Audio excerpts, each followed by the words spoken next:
اعوذ باللہ من الشیطان الرجیم بسم اللہ الرحمن الرحیم نحمدہ ونستعینہ ونستغفرہ ونعوذ باللہ من شرور انفسنا ومن سیئات اعمالنا والحمد للہ رب العالمین والصلاة والسلام علی محمد وآلہ الطیبین الطاہرین وصحابہ المتقین اما بعد عن سلمان فارسی رضی اللہ تعالی عنہ قال خطبنا رسول اللہ صلی اللہ علیہ وآلہ وسلم فی آخر یوم من شعبان فقال یا ایھا الناس فقد اظلکم شہر عظیم شہر مبارک شہر فیہ لیلۃ خیر من الف الشہر جعل اللہ صیامہ فریضۃ وقیام لیلہ تتبعا۔ ناظرین محترم، راہ اسلام کا یہ شمارہ لے کر میں آپ کی خدمت میں حاضر ہوں، اور گزشتہ پروگرام میں جو معارضات ہم نے آپ کی خدمت میں پیش کیے ان کا ماحصل و مفہوم یہ ہے کہ حضرت سلمان فارسی رضی اللہ تعالی عنہ روایت کرتے ہیں کہ ہمیں رسول اللہ صلی اللہ علیہ وآلہ وسلم نے خطبہ ارشاد فرمایا، فقال، پس انہوں نے فرمایا، یا ایھا الناس، اے لوگو، فقد اظلکم شہر عظیم، تم پہ سایہ فغن ہونے جا رہا ہے، تم پہ سایہ کرنے والا ہے، تم پہ آیا چاہتا ہے شہر عظیم، ایک عظمتوں والا مہینہ، شہر مبارک، برکتوں والا مہینہ، شہر فیہ لیلۃ، یہ وہی مہینہ ہے جس میں ایک رات ہے، خیر من الف الشہر، جو 1000 راتوں سے بہتر ہے، جعل اللہ صیامہ فریضۃ، اللہ نے اس مہینے کا روزہ رکھنا فرض قرار دیا ہے، وقیام اللیلہ تتبعا، اور راتوں کو کھڑے رہنا، راتوں کو بیدار رکھنا، تتبعا، اسے آزاد مرضی پہ چھوڑ دیا گیا ہے۔ اور کل ہم نے اسی حدیث شریف کو مد نظر رکھتے ہوئے میں نے اپنی طالب علمانہ گفتگو آپ حضرات کے بہترین ذوق سماعت، سنجیدہ فکر اور بالیدہ ذہن کی نظر کی تھی۔ جیسے کہ اس حدیث شریف میں ہے، 2 پروگرام ہمارے سامنے آتے ہیں اس کی روح سے۔ ایک پروگرام دن کے متعلق ہے جس کو سیام کہتے ہیں، اور ایک پروگرام رات کے متعلق ہے یعنی قیام اللیل، اور ہم دن کے پروگرام یعنی سیام پر گفتگو کر رہے ہیں۔ کل ہم نے اس کے بارے میں کچھ ہسٹوریکل فیکٹس پیش کیے آپ کے سامنے کہ عرب قبائل میں کس قدر یہ لفظ موجود تھا، صوم کی عبادت موجود تھی یا نہیں۔ اور آج ہم اسی صوم کا جو پروگرام اس حدیث کی روح سے آتا ہے اس پہ قرآن مجید کی روح سے گفتگو کریں گے۔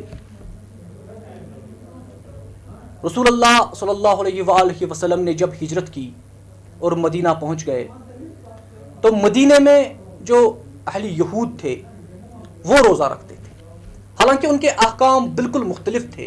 جو ہمارے سامنے آج روزے کے احکام ہیں یہ بالکل ان میں نہیں پائے جاتے تھے، لیکن وہ روزے کی عبادت سے واقف ضرور تھے، اور وہ 10ویں محرم یعنی عاشورہ کے دن روزہ رکھتے تھے۔ اور جب ان سے دریافت کیا جاتا، جب ان سے پوچھا جاتا کہ اس دن آپ روزہ کیوں رکھتے ہیں، تو وہاں سے یہی جواب دیتے تھے کہ یہ ہماری نجات کا دن ہے، اسی لیے ہم اس دن میں روزہ رکھتے تھے۔ تو پھر رسول اللہ صلی اللہ علیہ وآلہ وسلم نے فرمایا کہ پھر تو ہم حضرت عیسیٰ علیہ السلام کے آپ سے زیادہ حقدار ہیں، تو ہم بھی اس دن روزہ رکھیں گے۔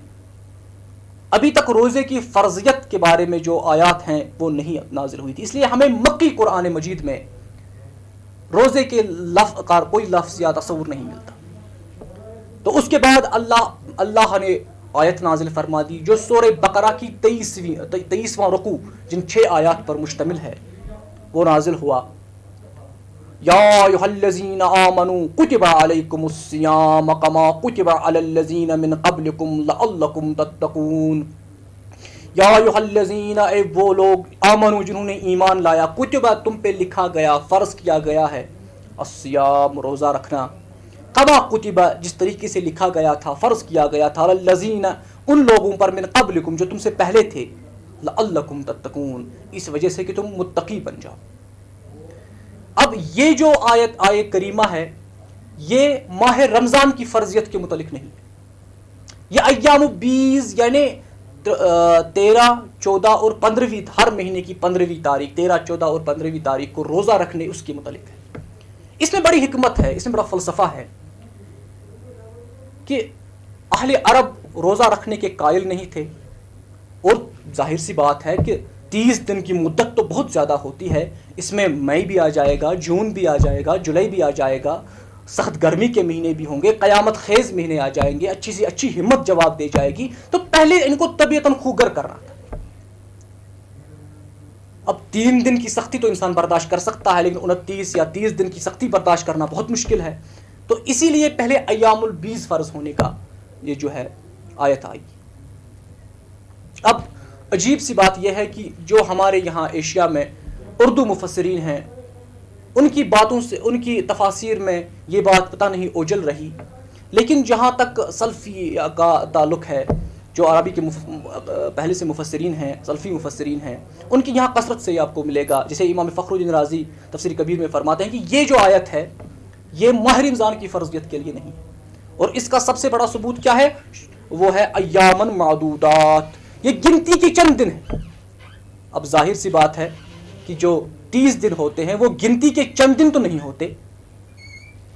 فمن کان منکم مریضا او علی سفر فعدۃ من ایام اخر. فمن کان منکم مریض، اب جو تم میں مریض ہے، بیمار ہے، او علی سفر یا سفر پر ہے، فعدۃ من ایام اخر، تو اس کے لیے فرض ہے، ضروری ہے کہ وہ باقی دنوں میں جو ان کی تعداد ہے وہ پوری کرے. وعلی الذین یطیقونہ فدیۃ طعام مسکین. اب کوئی سفر پر بھی نہیں ہے، بیمار بھی نہیں ہے، تو اس کے لیے ہے کہ وہ ایک مسکین کو کھانا کھلائے. اب اسے یہاں پر کہتے ہیں وجوب علی التخیر، یعنی یہ واجب تو ہے لیکن اس میں چھوٹ ہے.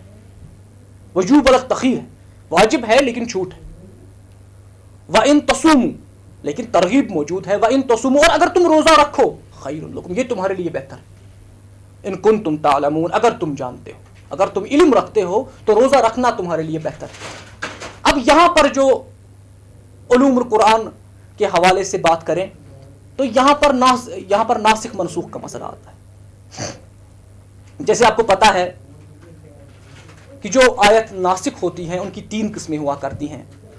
کبھی کبھی اس کا پڑھنا ناسخ ہو جائے، اس کی ریسائٹیشن ناسخ ہو جاتی ہے، اور کبھی کبھی اس کی ریسائٹیشن اور اس کی واجبیت دونوں ناسخ ہو جاتی ہیں، اس کا حکم دونوں منسوخ ہو جاتی ہیں. اور کبھی کبھی صرف اس کا حکم منسوخ ہو جاتا ہے لیکن اس کی ریسائٹیشن منسوخ نہیں ہوتی، اس کی تلاوت منسوخ نہیں ہوتی. اور یہی معاملہ یہاں پر. اب جو اس کے بعد رمضان کے روزے فرض کیے گئے اس کے لیے پھر آیت نازل ہوئی، شہر رمضان الذی انزل فیہ القرآن، شہر رمضان الذی انزل فیہ القرآن ہدی للناس وبینات من الہدی والفرقان. رمضان کا مہینہ ہے جس میں ہم نے قرآن مجید کو نازل کیا جو لوگوں کے لیے ہدایت ہے. فمن شہد منکم الشہر فلیصم، اب جو بھی اس شہر کو پائے، اس شہر میں موجود ہو، فلیصم، اب یہ امر کا صیغہ ہے تو اسے چاہیے کہ وہ روزہ رکھے. اب جو وہاں پر وجوب علی التخیر تھی وہ یہاں پر نہیں ملے گی، لیکن مریض اور سفر کے لیے چھوٹ جو ہے وہ موجود رہے گی. ومن کان مریضا او علی سفر فعدۃ من ایام اخر، اب جو مریض ہے یا سفر پر ہے تو وہ دوسرے دنوں میں اس کی تعداد پوری کر لے. یرید اللہ بکم اليسر ولا یرید بکم العسر، اور اللہ تو آپ سے نرمی چاہتا ہے، سختی نہیں چاہتا. اب یہ ان انسانوں کی طرف اشارہ ہے جو 103 کا بخار ہے، 101 کا بخار ہے لیکن روزہ توڑنے کے لیے تیار نہیں ہے. سفر پر جا رہے ہیں، جانتے ہیں کہ اس کے لیے ہمیں فدیہ دوسرا روزہ جو ہے رکھنا دوسرے دنوں میں پورا کرنا ہے لیکن روزہ نہیں توڑیں گے. اس کے متعلق ایک بڑا دلچسپ واقعہ ہے کہ ایک مرتبہ کسی غزوے میں رسول اللہ صلی اللہ علیہ وآلہ وسلم تشریف لے گئے اور ان کے ساتھ کچھ صحابہ کرام رضوان اللہ تعالی علیہم نے جو تھے انہوں نے روزہ رکھا تھا. اور جو اب باقی صحابہ تھے جنہوں نے روزہ نہیں رکھا تھا وہ تو چاقو چوبند تھے، انہوں نے جلدی سے خیمے نصب کیے، لیکن جنہوں نے روزہ رکھا تھا وہ نڈال ہو کر گر پڑے، مزمحل ہو گئے، سست ہو گئے. تو ان کو دیکھ کر رسول اللہ صلی اللہ علیہ وسلم نے فرمایا لیس ھذا البر، یہ نیکی نہیں ہے. اور اس کی روایت آپ کو ترمذی میں ملے گی، نسائی میں ملے گی. تو یہ ان کے لیے کہا گیا ہے کہ اللہ آپ سے نرمی چاہتا ہے، سختی نہیں چاہتا.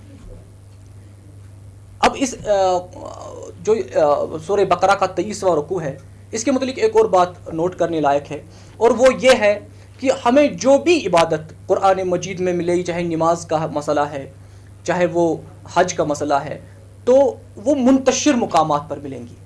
چاہے نماز ہے، نماز کی فرضیت کے متعلق جو آیات آئی ہیں وہ بہت سے مقامات پر ہیں، لیکن ان جو اوقات ہیں وہ ہم بہت سے الگ الگ مقامات پر اخذ کرتے ہیں، ان کو لے لیتے ہیں.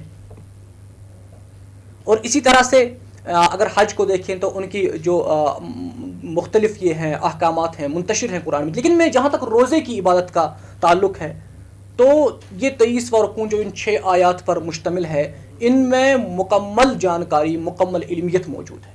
تو اس حوالے سے بھی یہ بہت خاص ہے.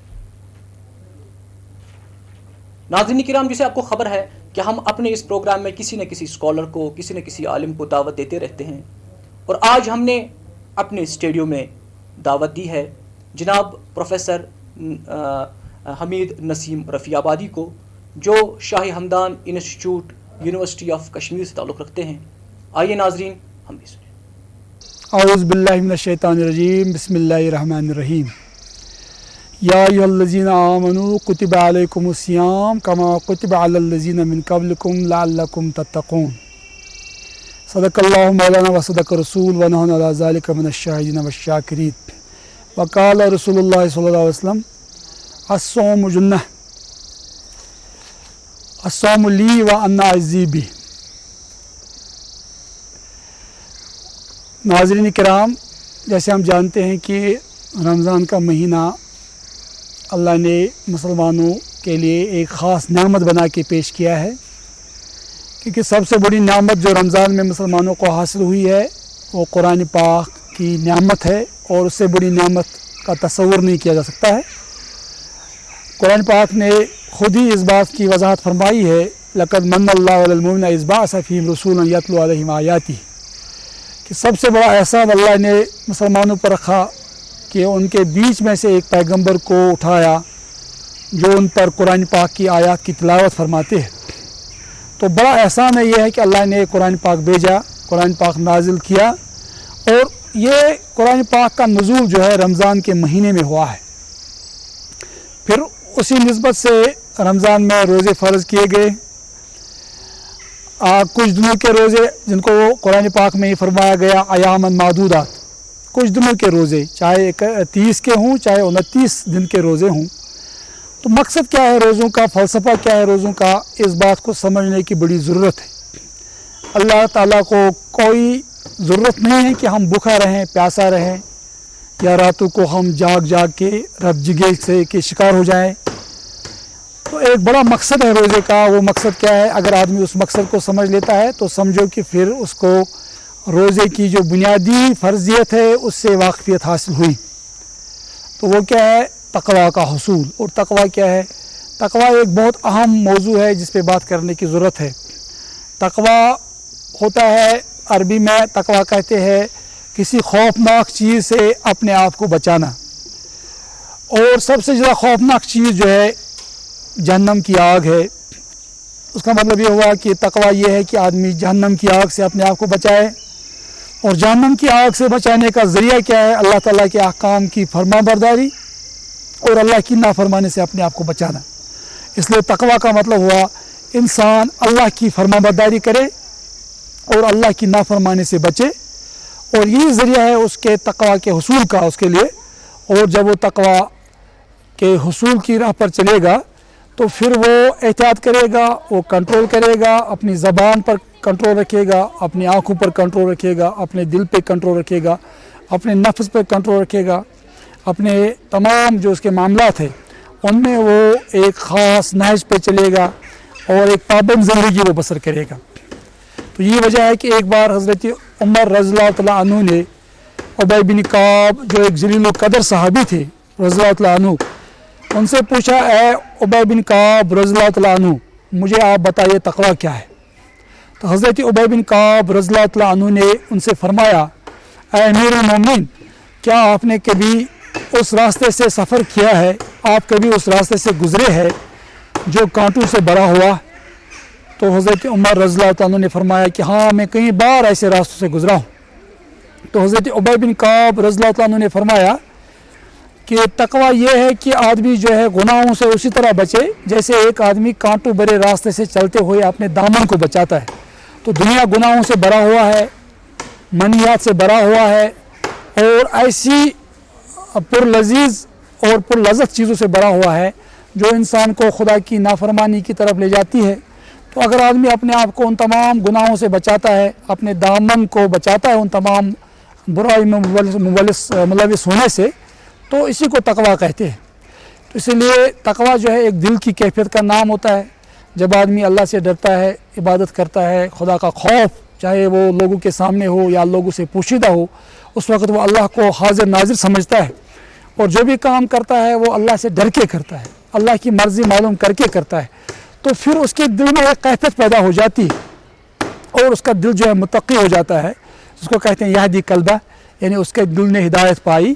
تو ایک بار نبی کریم صلی اللہ علیہ وسلم نے فرمایا اتقوا ہا ہونا اتقوا ہا ہونا اتقوا ہا ہونا واشار القلب، کہ تقویٰ یہاں پر ہے، تقویٰ یہاں پر ہے، تقویٰ یہاں پر ہے، اور اپنے دل کی طرف اشارہ فرمایا۔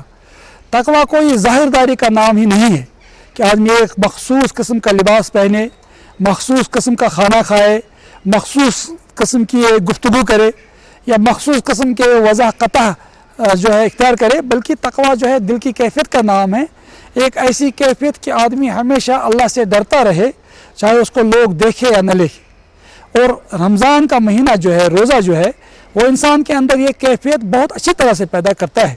کوئی آدمی نہیں جانتا ہے کہ جو آدمی دعویٰ کرتا ہے کہ میں روزہ سے ہوں، کہ اس نے روزہ رکھا بھی یا نہیں رکھا ہے۔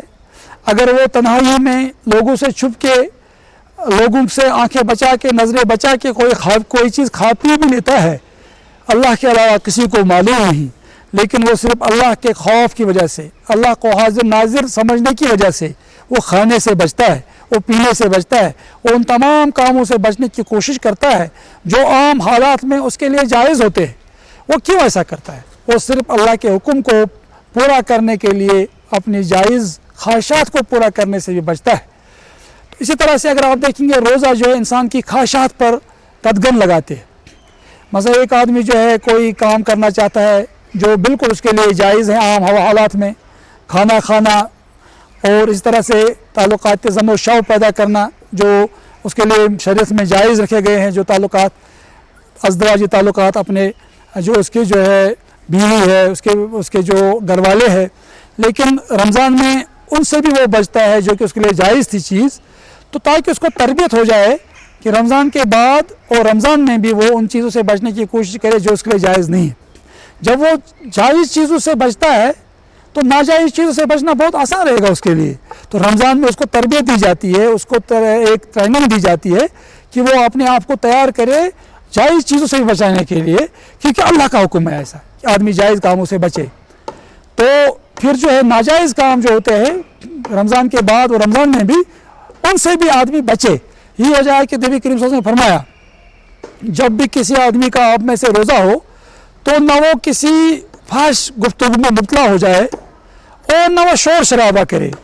اگر کوئی آدمی اسے لڑنے کے لیے آمادہ ہو جائے تو اس سے وہ کہے کہ بھائی میں روزہ سے ہوں، میں لڑوں گا نہیں، میں گالی نہیں دوں گا، میں برا بلا نہیں کہوں گا، کیونکہ میں نے اپنی زبان پر بھی کنٹرول کیا ہے، میں نے اپنے نفس پر بھی کنٹرول کیا ہے، میں نے اپنے دل پہ بھی کنٹرول کیا ہے، میں نے اپنے ہاتھ پر بھی کنٹرول کیا ہے، میں نے اپنے پاؤں پر بھی کنٹرول کیا ہے، کیونکہ میرے اللہ کا حکم ایسا ہے کہ میں ایسا کروں اور میں ایسا ہی کر رہا ہوں۔ اس لیے میں لڑنے کے لیے تیار نہیں ہو سکتا ہوں، میں گالی دینے کے لیے تیار نہیں ہو سکتا ہوں۔ بے شک آپ نے مجھے گالی دی، بے شک آپ نے میرے ساتھ لڑنا چاہا، لیکن میں نہ لڑوں گا نہ آپ کے ساتھ برا بلا آپ کے ساتھ سلوک کروں گا میں۔ تو یہ حدیث میں اس کی وضاحت آئی ہے۔ اور اس طرح سے نبی کریم صلی اللہ علیہ وسلم نے فرمایا من لم يدع قول الزور والعمل به فليس لله حاجة في ان يدع طعامه وشرابه۔ اگر کوئی آدمی برے قول پر عمل کرنا اور برا قول کو بیان کرنا چھوڑ نہیں دیتا ہے تو اللہ کو کوئی ضرورت نہیں ہے، کوئی حاجت نہیں ہے کہ یہ آدمی جو ہے اپنا کھانا پینا چھوڑ دے. اس نے کھانا بھی چھوڑ دیا, اس نے پینا بھی چھوڑ دیا, لیکن برا عمل بھی نہیں چھوڑا, زور پر عمل کرنا نہیں چھوڑا, غلط بات کہنا نہیں چھوڑا, غلط عمل کرنا نہیں چھوڑا, بے حیائی نہیں چھوڑی, بے شرمی نہیں چھوڑی. یہ جو بدکاری کا ایک عنصر ہوتا ہے اس کے اندر جو تھا اس کو بھی نہیں چھوڑا, شراب کو نہیں چھوڑا, غیبت کو نہیں چھوڑا, لوگوں کو تکلیف دینا نہیں چھوڑا, اور حرام کمائی کا جو طریقہ اس نے اختیار کیا تھا اس کو نہیں چھوڑا. اسی طرح سے رشوت کا طریقہ نہیں چھوڑا, سود کا طریقہ نہیں چھوڑا. تو اللہ کو کوئی ضرورت نہیں کہ وہ اپنا کھانا پینا چھوڑے. اصل میں اللہ کے حکم پر عمل کرنا ہے. اللہ نے جن چیزوں کو حرام کیا ان کو حرام سمجھنا ہے. اگر آدمی ایسا نہیں کرتا ہے رمضان میں بھی, تو رسول اللہ صلی اللہ علیہ وسلم نے فرمایا اللہ کو کوئی ضرورت نہیں ہے, کوئی حاجت نہیں ہے کہ وہ اپنا کھانا پینے چھوڑے. اسی طرح سے نبی کریم صلی اللہ علیہ وسلم نے فرمایا کہ بہت سارے روزہ رکھنے والے ایسے ہوتے ہیں جن کو روزہ رکھنے سے صرف بھوک اور پیاس حاصل ہو جاتی ہے, اور بہت سارے راتوں کو بیدار رہنے والے, نماز پڑھنے والے ایسے ہوتے ہیں جن کو راتوں کو بیدار رہنے سے صرف رت جگہ حاصل ہوتا ہے, یعنی ان کی نیند چلی جاتی ہیں, حاصل کچھ نہیں ہوتا ہے, کیونکہ انہوں نے روزے کا مقصد نہیں سمجھا. وہ کیا تھا؟ اللہ کی فرما برداری, اللہ کی اطاعت, اور روزے کا مقصد تقویٰ حاصل کرنا. اور جب انہوں نے تقویٰ حاصل نہیں کی تو مقصد ہی پورا نہیں ہوا. جب مقصد پورا نہیں ہوا تو روزے کا کوئی حاصل ہی نہیں ہے. تو اس لیے یہ بہت اہم بات ہے ہمارے لیے کہ ہمیں روزہ جب رکھنا ہے تو وہ تقویٰ کے لیے رکھنا ہے, حصول تقویٰ کے لیے.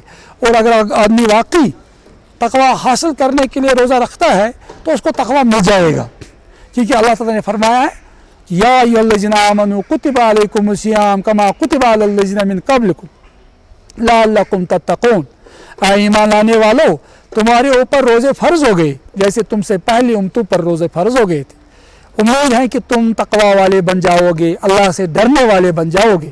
تو اللہ نے جب فرمایا کہ امید ہے تو ضرور متقی آدمی بن سکتا ہے اگر وہ روزے کے صحیح مقصد پر عمل کرنا چاہے. اور وہ کیا ہے کہ رسول اللہ صلی اللہ علیہ وسلم نے فرمایا کہ جس آدمی نے جو ہے روزہ رکھا ایمان اور احتساب کے ساتھ, من صام رمضان ایمان و احتسابا غفر لہ ما تقدم من ذنبہ, جس آدمی نے بھی ثواب کی نیت سے اور اللہ کی رضا کے لیے روزہ رکھا, اللہ نے اس کے تمام پرانے اور نئے گناہ معاف فرمائے.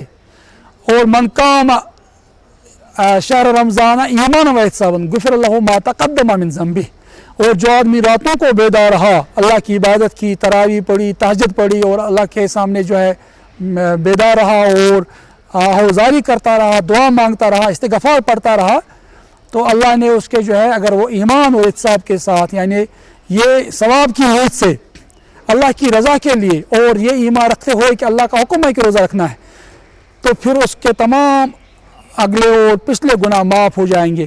اور یہی بات نبی کریم صلی اللہ علیہ وسلم نے فرمائی کہ من قام لیلۃ القدر ایمان و احتسابا غفر لہ ما تقدم من ذنبہ, جو آدمی شب قدر کی جو پورے رات کو وہ شب بیداری میں رہا, اس نے شب بیداری کی لیلۃ القدر کو, تو اس کے تمام آگے اور پیچھے والے جو گناہ تھے وہ معاف ہو گئے, بشرطے کہ اس نے ایمان اور احتساب کے ساتھ یہ جو شب بیداری کی ہو. اسی طرح سے اس نے جو ہے ایمان اور احتساب کے ساتھ جو ہے روزہ رکھا ہو, یعنی اللہ کی, صرف اللہ کی رضا کے لیے, اللہ کی کل کے حکم کو مانتے ہوئے اور اللہ پر ایمان رکھتے ہوئے کہ اللہ تعالیٰ نے فرمایا کہ روزہ رکھو, ہم نے رکھا, کیونکہ ہم اللہ کی اطاعت کرتے, اللہ کی فرما برداری کرتے, اور اللہ کے ایمان کا یہ تقاضا ہے کہ ہم اللہ کے حکم پر عمل کریں اور روزہ رکھیں. اور پھر امید ہماری یہ ہو کہ اللہ ہم کو اجر دے گا, ہم کو بدلہ دے گا, ہماری گناہوں کو کی مغفرت فرمائے گا, تو اس کے تمام اگلے پچھلے گناہ معاف ہو گئے. تو یہ پوری طرح سے احادیث کرام جو ہے, اور اس طرح سے احادیث کریمہ, اور اس طرح سے جو ہمارے سامنے جو باقی قرآن پاک کی آیتیں بھی آتی ہے, وہ صاف کرتی ہے اس بات کو کہ روزہ کا مقصد تقویٰ ہے. اور جیسے رسول اللہ نے فرمایا کہ روزہ جو ہے یہ ڈھال ہے. دوسری حدیثوں میں اس کے بارے میں وضاحت آئی ہے کہ یہ حسن و حسین, یہ ایک ایسا قلعہ ہے کہ جو آدمی کو شیطان کے حملوں سے بچاتا ہے. شیطان کیسے انسان پر حملہ آور ہوتا ہے؟ خواہشات نفس کی وجہ سے. جب آپ نے خواہشات پر کنٹرول کیا تو شیطان کا دروازہ بند ہو گیا. اب شیطان آپ پر کیسے حملہ آور ہوگا؟ آپ تو قلعے میں آ گئے, کیونکہ وہ آپ کو تیر پھینکتا تھا خواہشات کی, غلط بدنگاہی کی, بدگوئی کی, غیبت کی, اور جھوٹ بولنے کی, اور حرام کھانے کی، تو ان راستوں سے آپ پر حملہ کرتا تھا آپ کی خواہشات کے ذریعے سے. اب آپ نے اپنی خواہشات پر کنٹرول حاصل کیا ہے تو شیطان کا راستہ بند ہو گیا. اس لیے بہت ساری احادیث میں یہ رسول اللہ نے فرمایا ہے کہ جب رمضان کا مہینہ شروع ہوتا ہے تو سرکش شیاطین کو قید کیا جاتا ہے، جنت کے دروازے کھولے جاتے ہیں، جہنم کے دروازے بند کیے جاتے ہیں. اس کا مطلب یہ ہے کہ جنت والے کام آسان ہو جاتے ہیں، جہنم والے کام مشکل ہو جاتے ہیں. پھر بھی کوئی جہنم کے کام کرے تو اس کے لیے جہنم کے دروازے کھلے. تو یہ ایک مطلب بہترین انداز ہے. اور رمضان کی برکت کا بھی اس میں ایک ثبوت ہے کہ اللہ تعالیٰ نے رمضان کو کتنی برکات سے اور عنایات سے جو ہے مزین کیا ہے ہمارے لیے. تو اسی وجہ سے حدیث پاک میں رسول اللہ نے فرمایا کہ ایک پکارنے والا ہر رات کو پکارتا ہے صبح کے وقت، اے گناہ کرنے والے، گناہ کی نیت والے پیچھے ہٹ، اور اے نیکی کرنے والے آگے بڑھ. اور یہ وجہ ہے کہ نبی کی نے فرمایا کہ جو آدمی رمضان پا کے بھی گناہوں سے پاک ہو کے جنت کا مستحق نہ ہوا وہ تباہ و برباد ہو جائے. اور حضرت جبریل علیہ السلام نے آمین فرمایا. تو اتنا بہترین موقع ملا ہے انسان کو کہ وہ تقوی حاصل کرے، اللہ کی فرما برداری کا جذبہ حاصل کرے، نمازوں کا اہتمام کرے، قرآن پڑھنے کا اہتمام کرے، اللہ سے ڈرنے کا اہتمام کرے، غیبت سے بچنے کی کوشش کرے، جھوٹ سے بچنے کی کوشش کرے، حرام کھانے سے بچنے کی کوشش کرے، رشوت سے بچنے کی کوشش کرے، سود سے بچنے کی کوشش کرے، لڑائی جھگڑے سے بچنے کی کوشش کرے، اور اپنی تمام خواہشات پر کنٹرول کرے، اور اپنے آپ کو ایک سنجیدہ انسان بنائے، سنجیدہ مسلمان بنائے، اللہ سے ڈرنے والا، اللہ کی بات پہ عمل کرنے والا، اللہ کے حکم پر کھانے والا، اللہ کے حکم پر کھانا چھوڑنے والا. تو یہ سب تربیت اس کو دی جاتی ہے رمضان میں تاکہ یہ واقعی تقوی حاصل کرے، اللہ کا خوف حاصل کرے، اور پھر جب اس کی باقی زندگی ہے رمضان کے بعد اس میں بھی اسی ٹریننگ سے فائدہ اٹھاتے ہوئے اپنی زندگی کو بہترین انداز سے گزارے. جیسے ایک فوجی یا ایک سپاہی ٹریننگ حاصل کرتا ہے کس لیے؟ تاکہ وہ دفاع کرے اپنی سرحدوں کا، اپنے ملک کا، اپنے قانون کا. ایسے ہی خدا کی سرحدوں کی حفاظت کرنے والے مومن کے لیے رمضان ایک ٹریننگ کورس ہوتا ہے، ایک پیریڈنگ پیریڈ ہوتا ہے، پریڈ اس کو کیا جاتا ہے، کرایا جاتا ہے تاکہ وہ سیکھے، وہ ٹریننگ حاصل کرے، اور جب بھی وہ دنیا کے کاموں میں مشغول ہو جائے اس وقت وہ شیطان کے حملوں سے بچنے کے لیے اسی تقوی کی ٹریننگ کو استعمال کرے اور شیطان کو اپنے آپ پر حملہ آور ہونے سے روکے، یا اگر وہ حملہ آور ہوتا ہے تو اس سے اپنے آپ کو بچائے. تو یہ ایک بہترین انداز ہے مطلب جو حدیثوں میں سمجھایا گیا ہے ہمیں کہ حدیث کا مقصد، روزے کا مقصد کیا ہے، تقوی کیسے حاصل ہو سکتا ہے. اور پھر تقوی اتنی بڑی چیز ہے، اگر آدمی کو تقوی نہیں ملا تو آدمی کا دل جو ہے وہ بالکل گمراہ ہو جاتا ہے، پھر آدمی کا پورا عمل گمراہ ہو جاتا ہے، پھر آدمی کا پورا جو ہے زندگی کا نظام بھی خراب ہو جاتا ہے. اور یہ تقوی سے جو ہے انسان جو ہے صحیح راستہ پاتا ہے، اللہ کی عبادت کرتا ہے، اللہ کے سامنے جو اس کو حاضر ناظر ہونے کا ایک احساس ہوتا ہے، پھر وہ ان تمام گناہوں سے بچتا ہے جس سے اللہ کی ناراضگی اس کو حاصل ہو سکتی ہے، اور ان تمام کاموں میں آگے بڑھنے کی کوشش کرتا ہے، اس سے اللہ خوش ہوتا ہے. تو اللہ ہمیں توفیق دے کہ ہم اللہ کے ان احکام پر عمل کریں، اور رسول اللہ صلی اللہ علیہ وسلم نے جس طرح سے سمجھایا ہم کو تقوی کو اس کو ہم حاصل کریں، اور روزے کا مقصد اس طرح سے پورا ہو جائے. وآخر دعوانا الحمدللہ رب العالمین. الحمدللہ. ناظرین، ایک انسان کے لیے اس سے بڑھ کر اور کیا خوش قسمتی ہو سکتی ہے کہ وہ ماہ رمضان کے مہینے کو پائے اور اس میں اپنے گناہوں کی مغفرت اللہ سے طلب کرے. یقیناً یہ سعادت کی بات ہے اور بخت مندی کی بات ہے. جیسے کہ ارشاد ہوا، رسول اللہ صلی اللہ علیہ وآلہ وسلم نے فرمایا کہ بہت کم ظرف ہے وہ انسان جس کی زندگی میں ماہ مبارک رمضان آ جائے اور وہ اپنے گناہوں کی معافی جو ہے اللہ سے طلب نہ کر پائے. تو ہم اللہ سے یہی دعا کریں گے کہ اللہ تمام مومنین و مومنات کو یہ توفیق عطا فرمائے، اور ہمیں بھی یہ توفیق عطا ہو کہ ہم اس ماہ میں اپنے گناہوں کی مغفرت اللہ سے طلب کریں. وآخر دعوانا والحمدللہ رب العالمین. والسلام علیکم ورحمۃ اللہ.